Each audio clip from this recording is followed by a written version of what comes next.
Послание до Галатјаните. Глава 1. Поздрав. Павле, апостол повикан не од луѓе, ниту преку човек, туку преку Исус Христос и Бог Отецот кој го воскресна од мртвите. И сите браќа што се со мене, до црквите во Галатија. Благодат и мир вам од нашиот Бог Отец и од Господ Исус Христос, кој се даде себе за нашите гревови, за да не избави од сегашниот зол свет по волјата на Бога кој е наш Отец. Нему нека му е слава во вечни векови. Амин. Едно Евангелие. Се чудам што така брзо се одвратувате од оној кој ве повика преку благодатта Христова и преминувате кон друго Евангелие. Зашто и нема друго Евангелие, но има такви кои ве бунат и сакаат да го изопачат Евангелието Христово. Но ако и ние самите, или пак ангел од небото ви проповеда нешто спротивно од она што ви благовестиме ние, нека биде проклет. Како што рековме порано, и сега пак повторувам, оној што ви благовестува некое поинакво Евангелие од она што го примивте, нека биде проклет. Во луѓето ли сега барам благонаклонетост или во Бога, или пак на луѓето ли сакам да им угодувам? Ако бев сакал да им угодувам на луѓето, немаше да бидам Христов слуга. Како Павле станал апостол? Браќа, ве известувам дека Евангелието кое јас го проповедав не е од луѓе, зашто јас ниту сум го примил, ниту сум го научил од човек, туку преку откровение на Исус Христос.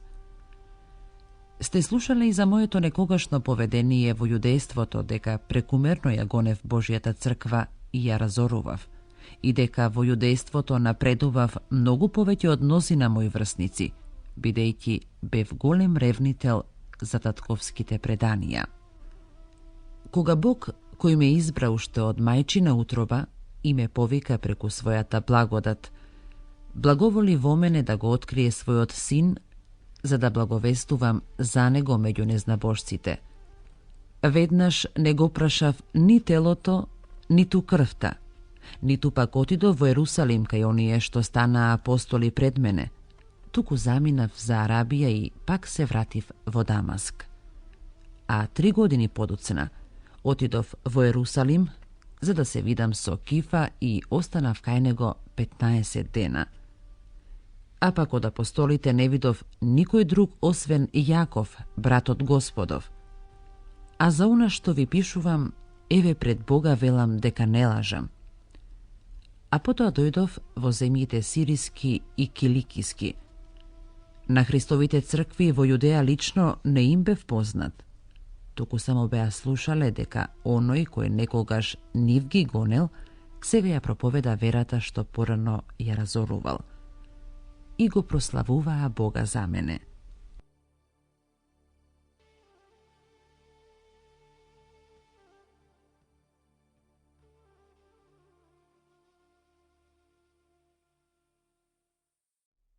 Глава 2. Павле и другите апостоли. И 14 години подоцна пак се искачи во Ерусалим со Варнава, а го зедов со себе и Тит. Влегов по откровение и им го изложив на верните, посебно на највидните Евангелието што го проповедам кај незнапошците, за да не трчам или за да не трчав попусто.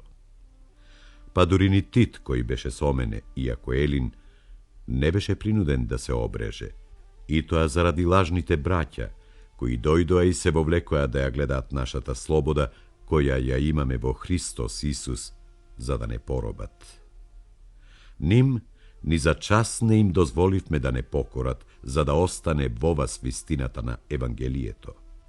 А пак оние за кои се мисли дека значат нешто, какви и да биле тие некогаш, мене ми е сеедно.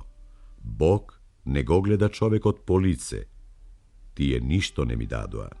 Туку напротив, кога видоа дека мене ми е доверено да го проповедам Евангелието на необрезаните, како на Петар на обрезаните, зашто оној кој действуваше врз Петар да врши апостолска служба меѓу обрезаните, действуваше и врз мене за апостолска служба меѓу незнабожците.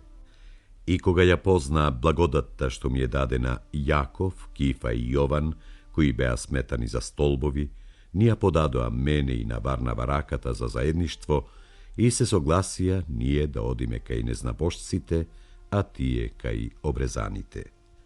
Посакаа само да ги помниме сиромасите, зашто се погрижив и точно да го исполнам.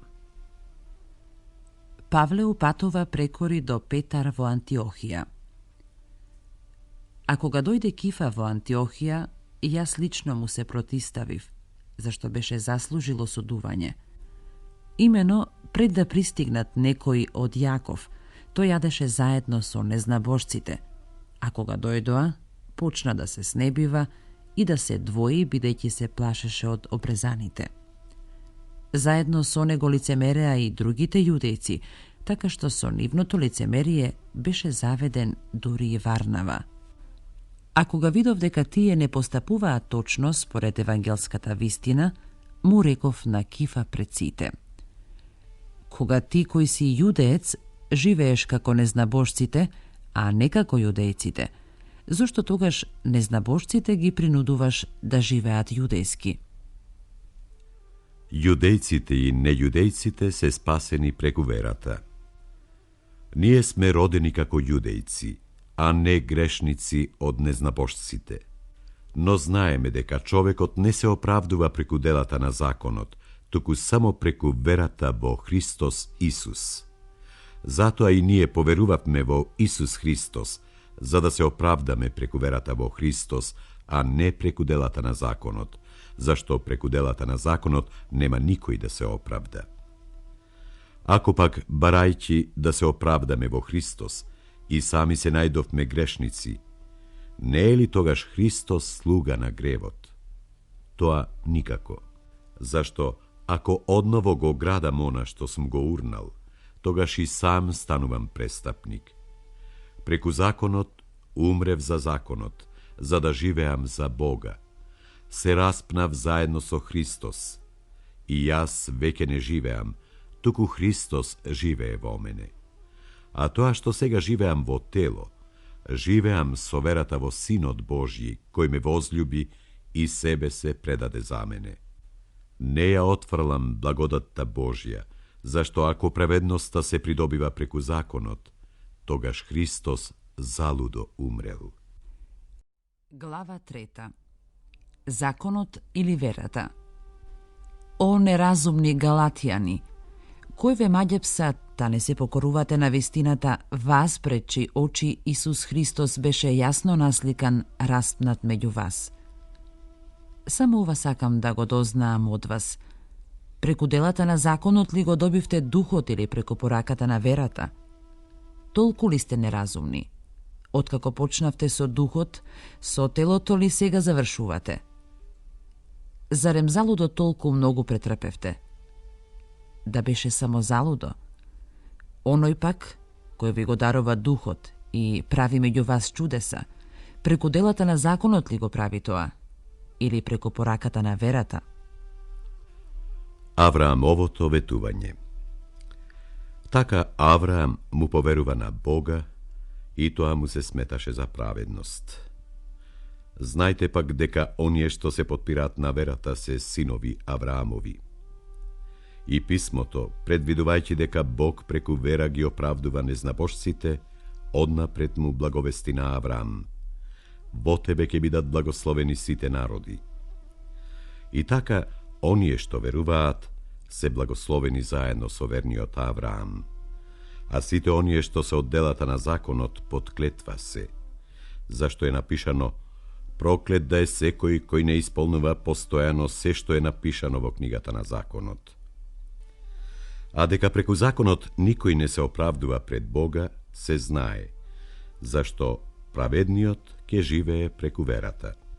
А законот не е од верата, туку зборува: кој ќе ги исполни овие работи, тој ќе биде жив преку нив.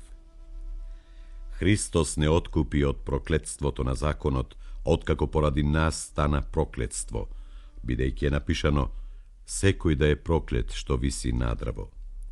Така што благословот даде на Авраам да дојде преку Исус Христос врз незнабожците, за да го добиеме ветениот дух преку верата. Законот и ветувањето. Браќа, зборувам како човек. И утврдениот човечки завет никој веќе не го растура ниту му додава нешто. Но ветувањата му беа дадени на Авраам и на семето негово.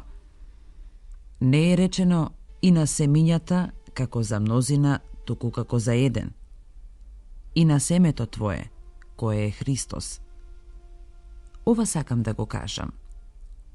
Заветот што Бог го даде не може да биде обезвреден од законот, кој е настанат 430 години подоцна, така што ветувањето би можело да ја изгуби силата. Зашто, ако наследството е добиено по законот, тоа веќе не е според ветувањето, а на Авраам Бог му го дари по ветување. Зошто е пак даден законот? Тој е додаден поради престапите додека не дојде семето, на кое се однесува ветувањето и е предаден преку ангели, преку рака на посредник. Но посредникот не може да биде само посредник на еден, а Бог е еден. Целта на законот. Па така, законот противен ли е на Божјите ветувања? Никако. Зашто ако беше даден закон што ќе можеше да животвори, тогаш навистина оправданието ќе произлегуваше од законот. Но писмото сите ги затвори под грев, па преку верата во Исус Христос да им се даде ветеното на оние кои веруваат. Пред да дојде верата, ние бевме под стража на законот, заклучени за верата која требаше да се открие. И така, законот беше за нас воспитувач да не доведе до Христос, за да бидеме оправдани преку верата, а откако дојде верата, ние веќе не сме под раководство на воспитувач. Зашто сите сте синови Божји преку верата во Христос Исус. Сите што сте крстени во Христос се облековте. Нема веќе ни јудејци, ни елини, ни роб, ни слободен, нема машко, женско, зашто сите вие сте едно во Христос Исус. А ако сте пак вие Христови, тогаш сте Авраамово семе и по ветување наследници.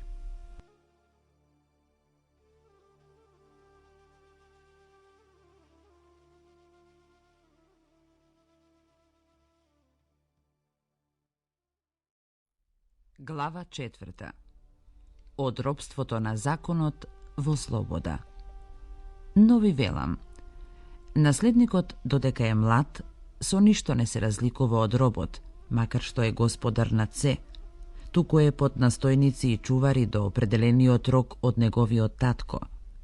Па така и ние, додека бевме малолетни, бевме поробени од стихиите на светот. Но кога се исполни времето, Бог го испрати својот син, кој се роди од жена и се подчини на законот, за да ги откупи оние што се под закон, та да го примиме по синувањето. А бидејќи вие сте синови, Бог го испрати духот на својот син во срцата ваши, кој вика: Ава, оче! Затоа не си веќе роб, туку син. Ако си пак син, тогаш си и наследник Божји преку Исус Христос. Павле чувствува немир за галатјаните. Но тогаш, бидејќи Бога не го познававте, им служевте на богови кои по својата природа не се богови. А сега, откако го познавте Бога, или подобро, откако Бог ве позна, како сега повторно се враќате кон слабите и бедни стихии, на кои сакате одново да им служите. Внимавате на деновите, месеците, времињата, годините. Се плашам за вас, да не сум се трудел меѓу вас попусто. Бе молам, браќа, станете како мене, Затоа што и јас станав како вас. Вие со ништо не сте ме навредиле. Знаете дека кога за прв пат ви проповедав, бев телесно немоќен и при сето тоа вие не го презревте искушението на моето тело, ниту се погнасивте од него, туку ме примивте како ангел Божи, како Исус Христос. Каде ви е сега радоста ваша? Сведочам за вас дека, кога би било можно, и очите своји би ги извадиле и би ми ги дале. И затоа ли стана ваш непријател, бидејќи ви ја зборував вистината? Тие не ревнуваат за вас добро, туку сакаат да ве одвојат од мене, да вие за нив да ревнувате. Добро е секогаш да ревнувате во доброто, а не само кога сум меѓу вас. Чеда мои, за кои сум пак во родилни маки, додека не се обликува во вас Исус Христос, сега би сакал да бидам меѓу вас и да ви се обратам со поинаков тон, бидејќи сум во недоумица за вас. Примерот на Агара и Сара. Кажете ми вие што сакате да бидете под законот. Зарем не го слушате законот? Зашто е напишано дека Авраам имаше двајца синови, еден од слугинката, а друг од слободната. Но оној што беше од слугинката се роди по тело, а оној што беше од слободната по ветување. А ова е речено сликовито. Двете жени се двата завета. Едниот од Синајската гора која раѓа за робство, а тоа е Агара, бидејќи Агара значи Синајска гора во Арабија, а соодветствува на сегашниот Ерусалим и робува со децата своји.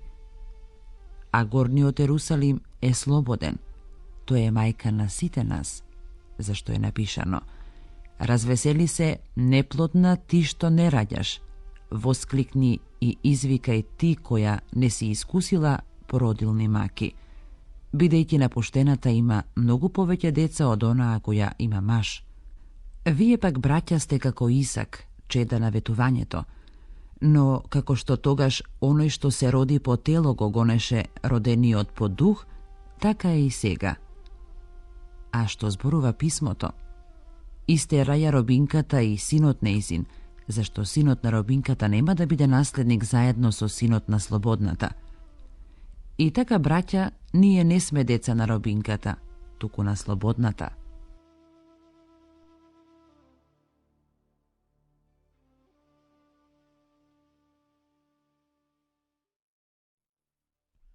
Глава 5.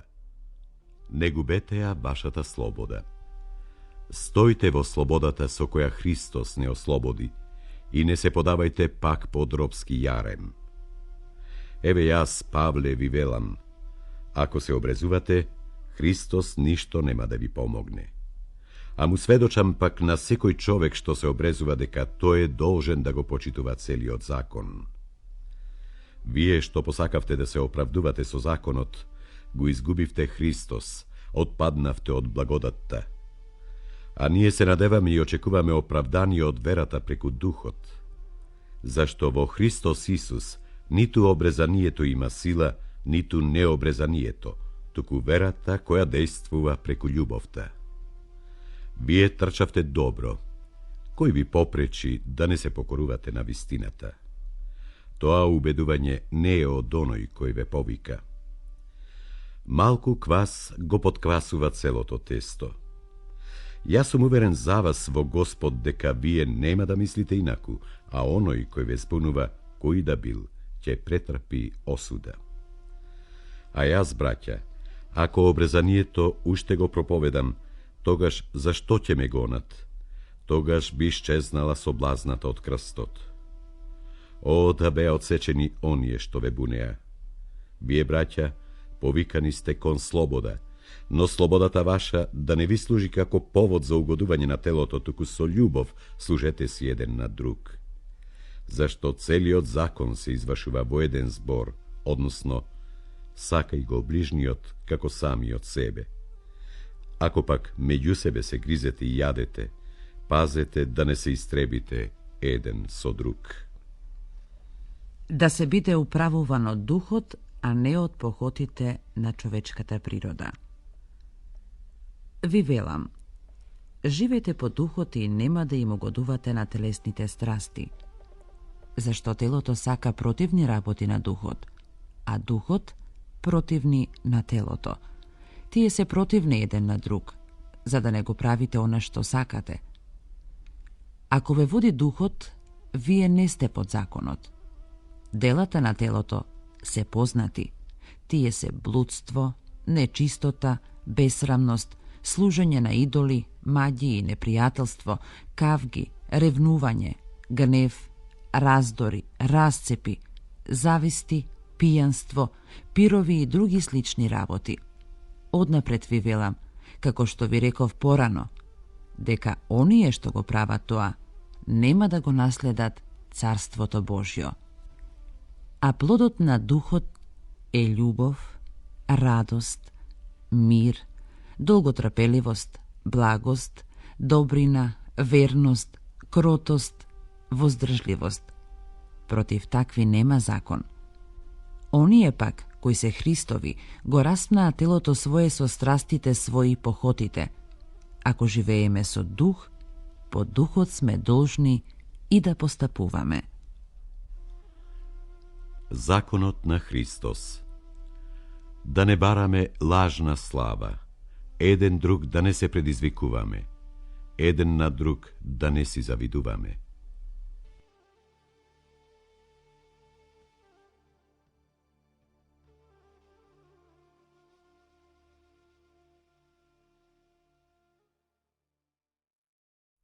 Глава 6. Браќа, и да падне човек во некаков грев, вие духовните поправајте го таков со духот на кротоста, пазејки се и вие да не бидете искушани.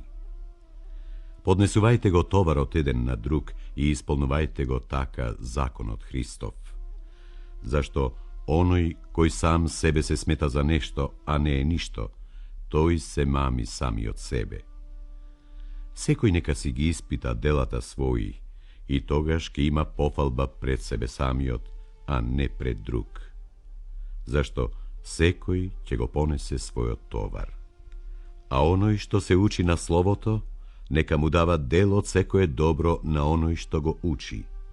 Не лажете се, Бог не е за подигрување. Што ќе си посее човекот, тоа и ќе си жнее. Кој сее во телото свое, од телото ќе пожнее погибел, а кој сее во духот, од духот ќе пожнее вечен живот. Кога правиме добро, тоа нека не ни биде здодевно, зашто во свое време ќе пожнееме ако не се измориме. И така, додека имаме време, да им правиме добро на сите, а најмногу на своите по вера. Последни напоменувања и поздрави. Гледайте со колку големи букви ви напишав со својата рака. Оние што сакаат да се фалат по тело, тие ве принудуваат да се обрезувате само за да не бидат гонети поради крстот Христов. Зашто и оние што се обрезуваат сами не го почитуваат законот, а сакаат вие да се обрезувате за да се пофалат со вашето тело. А мене да не ми даде Господ да се фалам со ништо друго освен со крстот на нашиот Господ Исус Христос, преку кого за мене светот е распнат, а и јас за светот. Зашто во Исус Христос ниту обрезанието има некаква сила, ниту необрезанието, туку новото создание. На оние што постапуваат и по тоа правило, и од сега натаму нека биде мир и милост ним на Израил Божји. И така никој да не ми досадува веќе, зашто јас ги носам на своето тело белезите на Исус. Благодатта на нашиот Господ Исус Христос нека биде со вашиот дух, браќа. Амин.